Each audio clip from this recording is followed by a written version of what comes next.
para você ficar em dia com a sua conta de energia.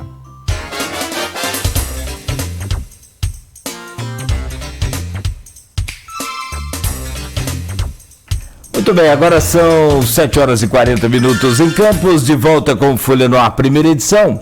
Hoje, dia 2 de setembro de 2020. Só para confirmar, o jornal Folha da Manhã está nas bancas de toda a cidade, já desde cedo, com a edição impressa hoje, e você pode ler aí a qualquer momento o jornal Folha da Manhã. Voltamos no programa que tem o oferecimento dos laboratórios Plínio Bacelar e Clínica Proteus, conversando com o Ricardo André Vasconcelos, que já nos cumprimentou e cumprimentamos também, o Ricardo, sempre bom poder recebê-lo aqui. E Aloysio, nesse primeiro bloco de conversa com o Ricardo, segundo bloco do programa, tem o assunto separado aqui, é a crise financeira, o assunto pautado aqui é a crise financeira de Campos e essas alternativas prováveis aí que estão sendo debatidas em uma pauta muito importante aqui do Grupo Folha da Manhã, em vários painéis que você tem feito aí, Aloysio. E hoje a gente tem a oportunidade de conversar com o Ricardo André sobre esse assunto também, Aloysio. Não sei o que tem feito. A Folha tem feito, eu tô fazendo. Eu comecei, inclusive, porque essa semana, no dia 31, foi segunda-feira, se eu não me engano, né? Segunda. Começaram o prazo para as convenções, termina no dia 16, e é um prazo aí de arrumação final, né? Citamos aqui o caso, por exemplo, de Caio Patriota. Todos os partidos, todas as pré-candidaturas majoritárias estão conversando, né? É um prazo de aquela arrumaçãozinha final antes de partir para a campanha. E nesse meio tempo, eu estou pegando as pessoas com os quais eu fiz painéis lá atrás, a gente começou a fazer no final de julho e início de agosto, e tanto o Raul Palácio na segunda-feira, o José Alves na terça, o Ricardo hoje, amanhã quem? Cláudio Mercado. O Kleber, o advogado Kleber. Uhum. E na sexta-feira o Roberto Rosendo, economista e diretor da UF, são pessoas que participaram desses painéis, né? Porque eu acho que a discussão financeira deveria ser, qualquer campista responsável, a principal pauta, sobre, inclusive, a eleição municipal. E Ricardinho, eu chamo de Ricardinho na amizade, desculpa,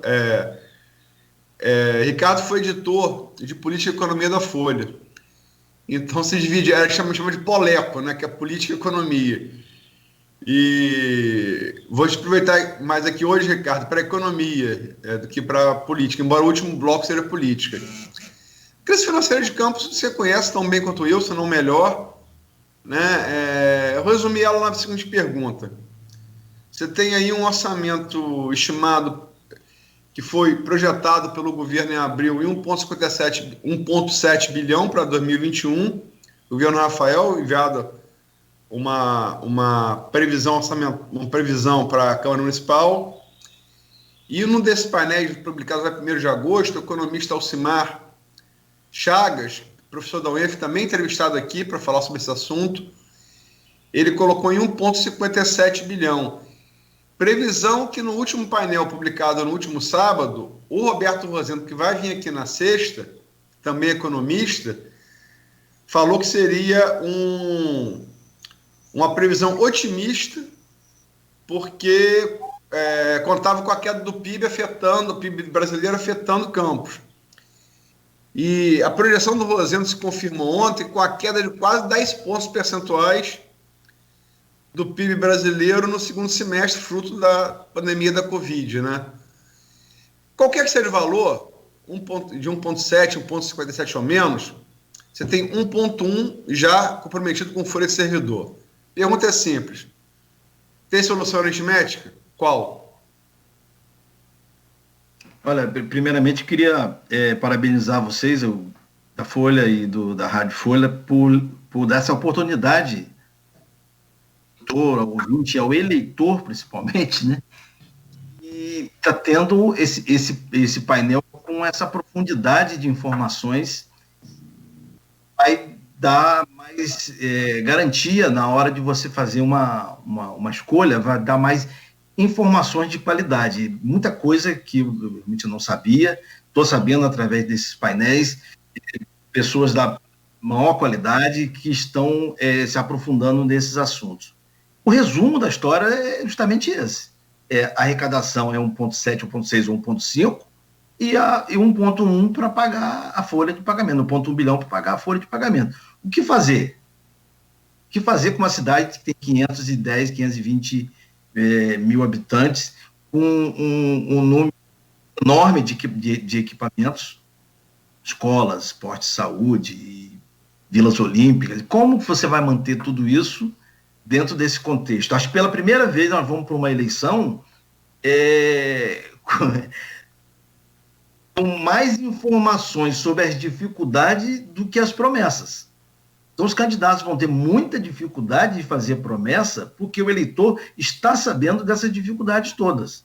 Então, peraí, mas como é que você vai fazer se você vai ter só 300, 400 ou 500 milhões de reais para fazer tudo isso que você está propondo, já que o 1 bilhão e 100 estão comprometidos com a folha de pagamento? Então, acho que sai na frente, não vou entrar na candidatura depois, né?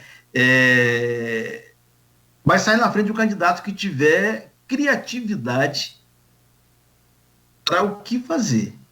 Porque, inclusive, essa história do PIB, ontem o Paulo Guedes, ministro da Economia, disse que esse 9,7 da queda do PIB é o retrovisor. Já passou isso. É uma fotografia passada. E que a economia vê. Bater no chão já está subindo.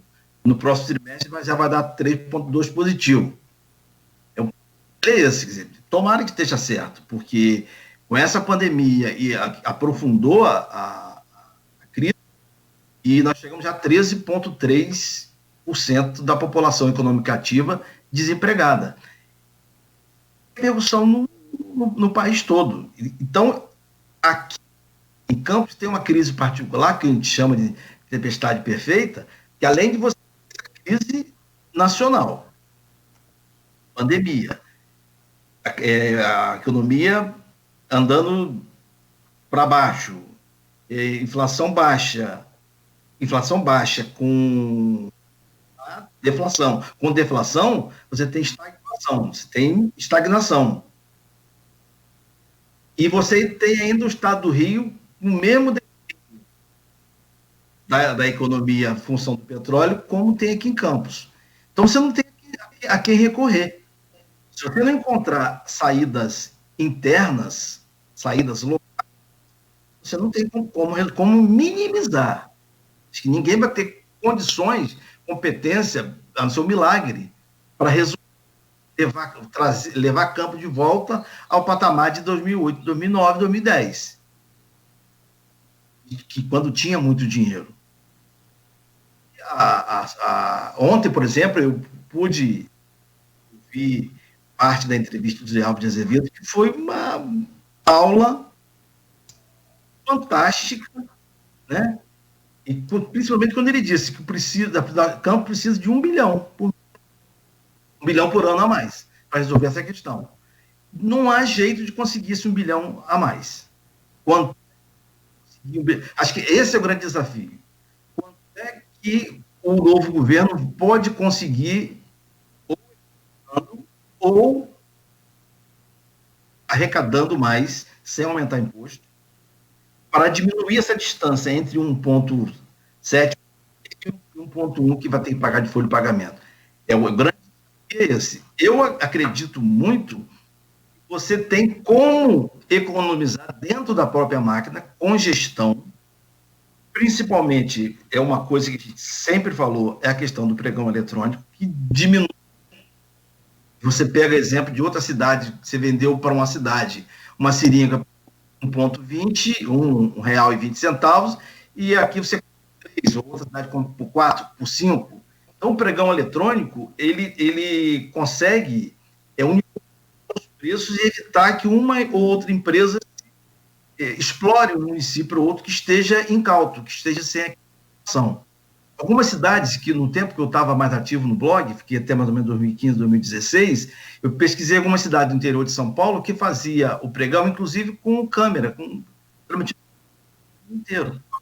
Você podia acompanhar o mundo inteiro. Então, essa transparência, além de... Não só é uma vacina anticorrupção, mas é, principalmente, reduzir os custos. E reduzir custo não é mandar empregado embora. É muito difícil você, no serviço público, impossível, porque a lei não permite, o cara já tem estabilidade. Para ser mandado para o público estável, você tem que fazer um processo administrativo disciplinar para mandar o cara embora, com todo o âmbito de direito de defesa, papapá, com tudo. É impossível. A reforma administrativa que o governo vai mandar agora, essa semana, prevê o fim da estabilidade, mas para os próximos servidores. Não é nem o fim, porque lá na hora de negociar o Congresso vai ser espichado. Hoje você só consegue a estabilidade a partir de 3 anos de exercício efetivo no cargo público. Talvez ele bote para 10 anos, que é uma proposta que está na Câmara. Então, não é vamos enxugar a máquina. Enxugar a máquina significa o quê? Enxugar os aparelhos, os equipamentos que você tem à disposição. Não? Nós temos uma educação boa? Não. Temos uma saúde boa? Não. Como é que você vai enxugar mais ainda? Tem que dar maior efetividade, maior resolutividade. E acho que isso é uma ideia que sempre vem à cabeça quando você fala em gestão. Por exemplo, os dois polos consumidores da administração pública são saúde e educação. Né? Lógico, é onde o cidadão mais precisa do apoio do enquanto poder público. E aí que está se falhando muito aí, né? Eu acho que o IDEB, o que saiu de Campos referente não reflete o atual governo ainda. Foi muito baixo, foi entre os 10 piores do Brasil, se eu não me engano. Estamos gastando mal na educação. A saúde, não falar, que basta ir em qualquer hospital público, em qualquer posto, para saber que algo não anda bem, e não anda bem que... Uma outra coisa que o Zé Alves disse ontem também, é preciso estabelecer um diálogo honesto com a sociedade. Um diálogo com a sociedade. Cada um tem que dar sua parcela de contribuição. Eu pergunto, será que o problema da saúde é apenas a gestão dos gastos públicos? Os profissionais da saúde estão cumprindo a sua parte? Será que estão cumprindo os seus horários? Será que eles estão dando a parte deles? Perguntando. Isso é um diálogo que tem que ser honesto com a sociedade. Eu só posso melhorar o serviço do hospital se eu cumpro meu horário. Eu não vou lá só bater o ponto e vou para a minha clínica e depois eu volto. Eu não estou dizendo que faça isso, mas eu acredito que haja isso. No caso da saúde, por exemplo, já tive informação de professores que estão afastados por doença na área de saúde, e é um número muito grande. O último número que eu tinha era mais de 20% dos professores estavam afastados da área de saúde. Não sei quantos desses estavam aptos para trabalhar na área privada. É um ralo. Não sei quanto que se economiza com esse ralo, mas tem que ser algo honesto com essas categorias. Não é impossível cortar salário, é impossível demitir salário, mas vamos cumprir o nosso pacto laboral. Eu te pago. Ricardo. Pois não? Cláudio. Oi. Tudo ok aqui, normal. Sumiu? Tá sem sinal aí para você? Você nos ouve, Luiz? Tá no ar aqui normal. Sua imagem e seu áudio, Luiz. Tudo ok aqui. Confere aí se tá chegando aí. Tudo ok? Acho que ele perdeu o contato com a gente. Com a gente lá, o Ricardo. Sim. O que fazemos? Ah, sim, ele saiu aqui. Tá bom, ok. Mas você, por gentileza, segue seu raciocínio aí, quando você falava então, desse diálogo. Eu até tenho uma pergunta. Você acha que tem alguém com coragem de ter esse diálogo na campanha, que tem a coragem de fazer depois de ganhar é outra coisa. Mas se você acha que tem alguém com esse... Porque teve um pré-candidato que comentou aqui durante essa bateria de entrevistas que fizemos com praticamente todos os pré-candidatos, que ele chegou a citar de que se for colocar todos os... Até uma analogia antiga, mas se for colocar todos os servidores públicos para assumirem os seus devidos cargos, não vai caber, né, naquelas repartições de tanto servidor público que tem. É isso que você está falando? E você acha que tem essa coragem aí para alguém fazer isso? Falar isso antes, agora, na campanha? Olha, com o nível de informação que eu espero que o eleitor tenha, eu acho que o eleitor vai entender isso, que precisa, do jeito que está, é impossível. Impossível continuar. É impossível continuar do jeito que está, e o abacaxi é muito grande. Aliás, me surpreendeu o número de pré-candidatos. Eu achava que fosse ficar ali entre 5, 6, já tem 16, 15. Tem 15. 15 para 16, Ficar em 8, 9 no máximo. Uhum. Oi, Luiz. Entendeu aí? Caí, voltei. Aí, tava ok aqui, hein? Tava legal. Okay. Tava ok, tava te vendo, ouvindo normal. Mas tá tranquilo agora. Também então que eu não xinguei, não tirei a camisa para que eu audiência, segundo ele. Não, mas foi... eu perdi um pouco a conexão aqui, peço desculpa a vocês, sobretudo aí ao ouvinte telespectador. Algumas coisas que você falou aqui, Ricardo, eu não ouvi só o final, eu fui anotando. Essa coisa do servidor.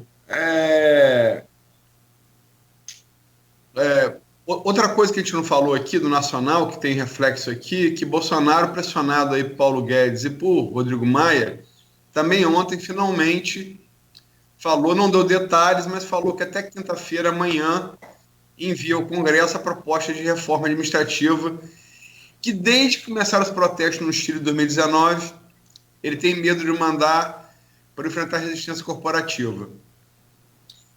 E, logicamente, é muito difícil desligar servidor, mas tem opções também, como, por exemplo, você pode botar o servidor em casa e receber 30%, por exemplo. Né? Não deixa de ser uma maneira radical. Eu não estou sugerindo que seja feito. Eu estou falando que é uma opção. Né? Você pagar 30%, pagar 100%, dá uma aliviada boa no caixa. Não estou defendendo isso, estou falando que existe a possibilidade. É legal. E Marcão, num desses painéis, foi publicado na terça-feira da semana retrasada, um painel com... porque a coisa chegou também à Câmara, possibilidade de haver de julgamento na Câmara também. Então, achei por bem ouvir Fred Machado, presidente da Câmara, e ex-presidente da Câmara. Eu ouvi, no caso, Marcão, que foi o anterior, Nelson Naim e Rogério Matoso. Convidei Edson Batista, que chegou a aceitar e depois declinou. Né? Não entendi muito bem porquê, mas também direito dele não querer fazer. E Marcão apontou um déficit fiscal de 200 milhões. Né? 200 milhões. Eu concordo com você, e a questão do pacto, não só o Zé Alves falou aqui ontem, como você lembrou bem, como o Raul, né, Palácio, reitor da UENF, teve aqui na segunda-feira, propôs também, Zé concordou com outro nome, né? Mas que é sentar, como você falou, sentar e conversar. Sentar com o Ciprozep, sentar com o CIMEC e sentar com o CEP. Por quê? Embora CIMEC e CEP representem CIMEC médicos e CEP professores em todas as áreas e esferas de atuação, privada e pública, os dois maiores gargalos, como você levantou aí, são saúde e educação. Né? Os empresários também ouvidos, o Ricardo Paz Teixeira, o Renato Abreu, o Joelson Barcelos propuseram esse pacto. Mas aquela coisa, quando que Campos vai parar com essa história, que é o que sempre prevalece aqui, não é de hoje, começa em 2014, quando começa a cair o preço, começa a cair o preço internacional do barril de petróleo, que é essa história do farinha pouca, mil pirão primeiro.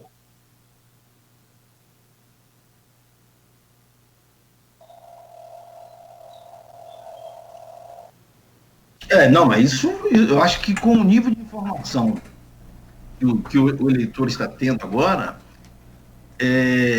não há outra saída. Não há outra saída. Ou é isso ou é o caos. Não há outra saída. Não tem dinheiro. É impossível. Vai fazer, por exemplo, quando você vê que o governo Rafael, por exemplo, teve que cortar os 2 programas sociais mais importantes, uma palavra que eu não gosto de falar, mais icônicos dos outros governos, que é a passagem a R$1, o restaurante popular, é porque não tinha mais onde cortar. Ele cortou errado.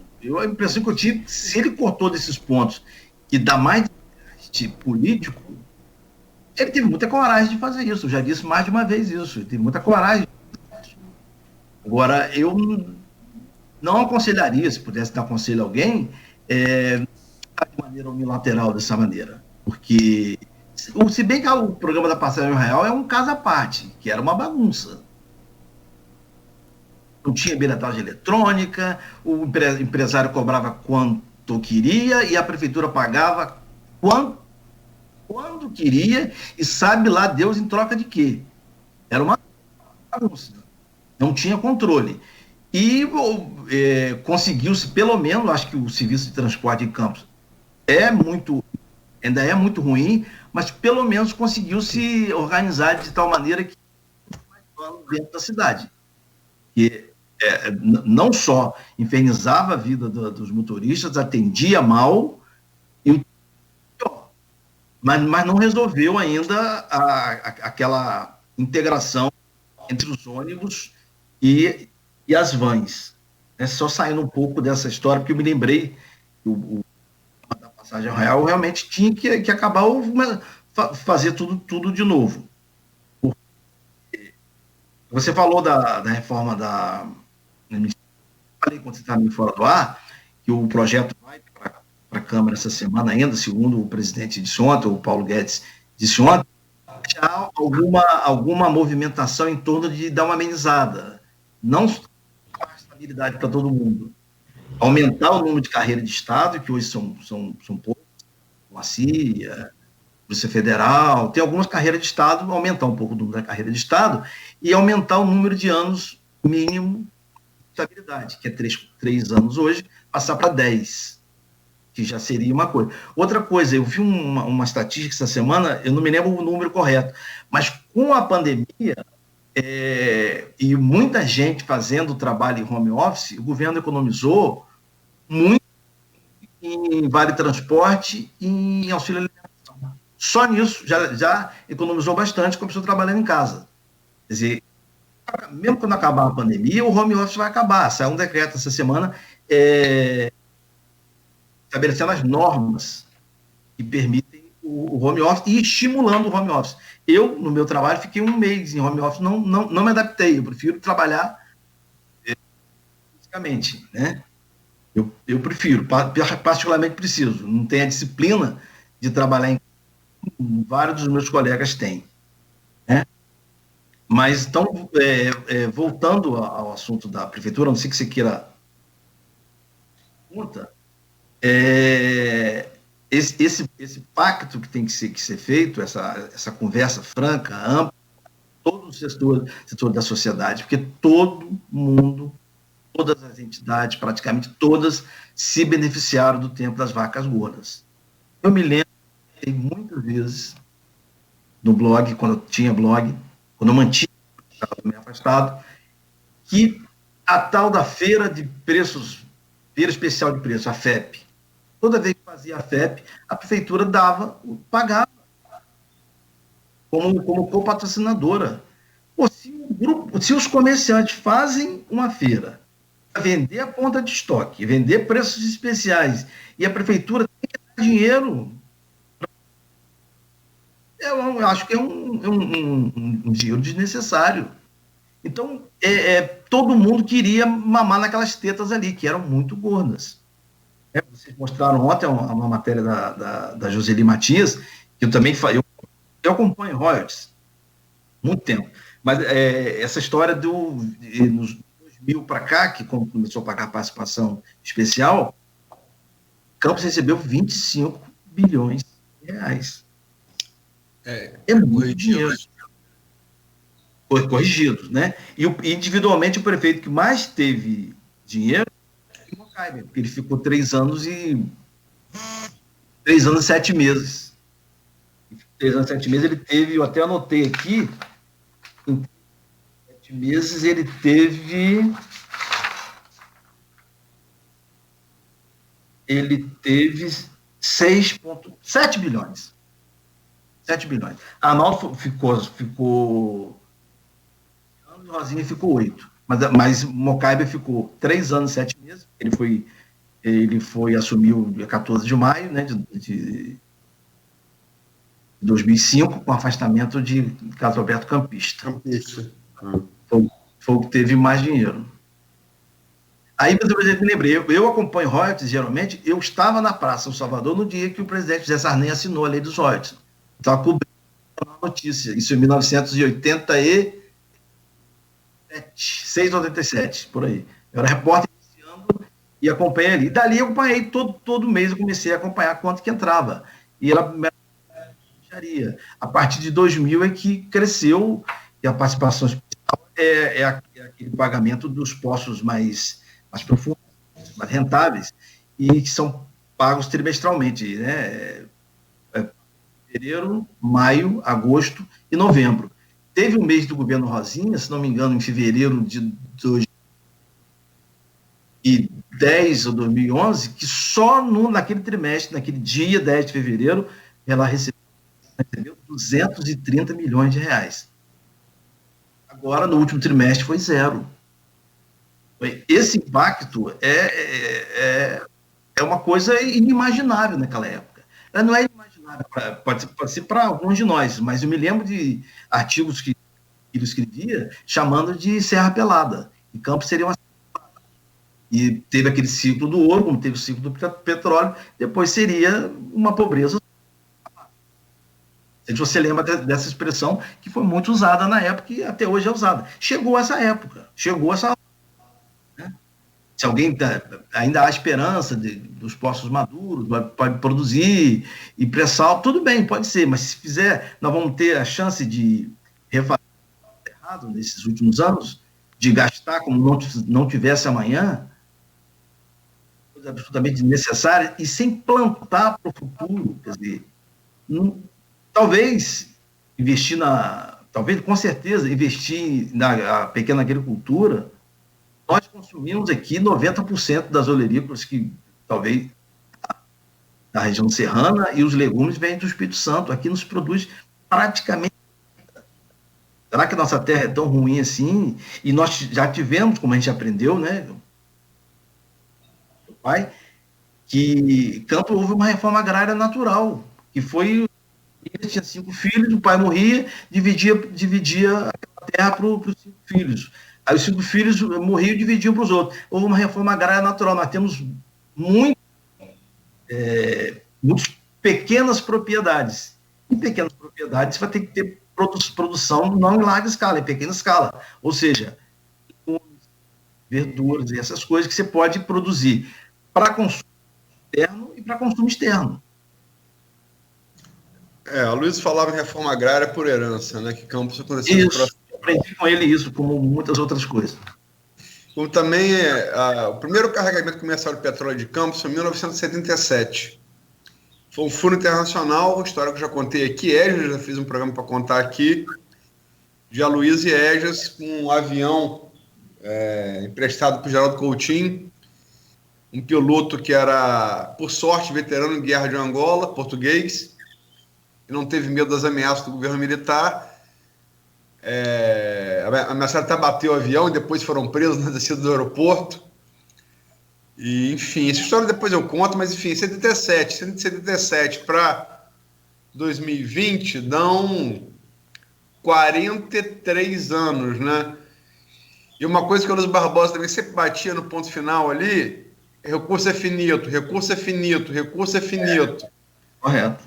E eu só queria, essa coisa dos ciclos, eu acho que está muito dentro do tema do próximo bloco, a gente já avançou bem em 10 minutos. Só queria falar aqui, o José Renato Duarte, que é servidor público, foi secretário, seu colega como secretário do governo Sérgio Mendes. Foi gestor também no municipal, no governo cedido no governo Carlos Machado. Ele coloca aqui, em relação ao que eu falei, o pregão eletrônico. Bom dia a todos. A estratégia do candidato é não prometer nada, mas sim pautar na frase de Rafael, que disse na campanha de 2016, dinheiro tem, falta gestão. E o eleitor, mais uma vez, será iludido, votando em quem ele acha que vai levar alguma vantagem. E depois ele completa aqui, pregão eletrônico já está implantado. Renato Duarte, respeito muito sua opinião, mas sou obrigado a falar aqui em termos. Estava recorrendo aqui, o decreto de Rafael, no artigo 1º, parágrafo 1º, estabelece a obrigatoriedade de pregão eletrônico apenas para as receitas federais voluntárias. Eu vou ler aqui entre aspas para ficar melhor. Abre aspas, estou lendo o decreto, tá? Para aquisição de bens e a contratação de serviços comuns, com a utilização de recursos da União decorrentes de transferências voluntárias, tais como convênios e contratos de repasse, a utilização da modalidade de pregão na forma eletrônica ou da dispensa eletrônica será obrigatória, exceto nos casos em que a lei ou a regulamentação específica que dispuser sobre a modalidade de transferência discipline de forma diversa as contratações com os recursos do repasse. Ou seja, em termos práticos, ele não inclui outras fontes de receita, como transferências obrigatórias estaduais, tributos municipais, royalties e participações especiais. Todos esses, ainda, todas as compras públicas feitas com essas fontes de receita, ainda não estão obrigadas a ser feitas por pregão eletrônico, o que eu acho um erro. E não é questão de opinião, não é questão de opinião, é um fato. Ricardo citou aqui prefeituras, cito aqui Niterói, cito Macaé, que é a nossa vizinha. Macaé, aqui do lado, em Niterói. Diminuíram as compras públicas em 40%. 40%. 40%. Então, não é só... E outra coisa, fez para o recurso da União porque a União exigiu que fosse feito. Não foi opção também, não. Foi obrigado a ser feito. A União impôs isso a municípios e estados. No que está coberto de razão. Porque você pode comprar de uma maneira que evita a corrupção e você baixa o preço em 40%, você sabe qual é o argumento que você tem contra o pregão eletrônico? Ah, não, o dinheiro não fica aqui, não circula. O dinheiro vai para o empresário de fora. Ora, bolas. Se é para circular 40% menos de dinheiro do servidor, que circule fora daqui e compre pelo preço mais barato, né? Pelo amor de Deus, né? Mas, enfim, vamos para o intervalo. Vamos lá, são 8h14. E você segue ouvindo aí o Folha no Ar, primeira edição. Só um instante, a gente volta com o Ricardo André Vasconcelos, conversando conosco hoje com o oferecimento dos laboratórios Plínio Bacelar e Clínica Proteus. Quando se pensa em exames laboratoriais,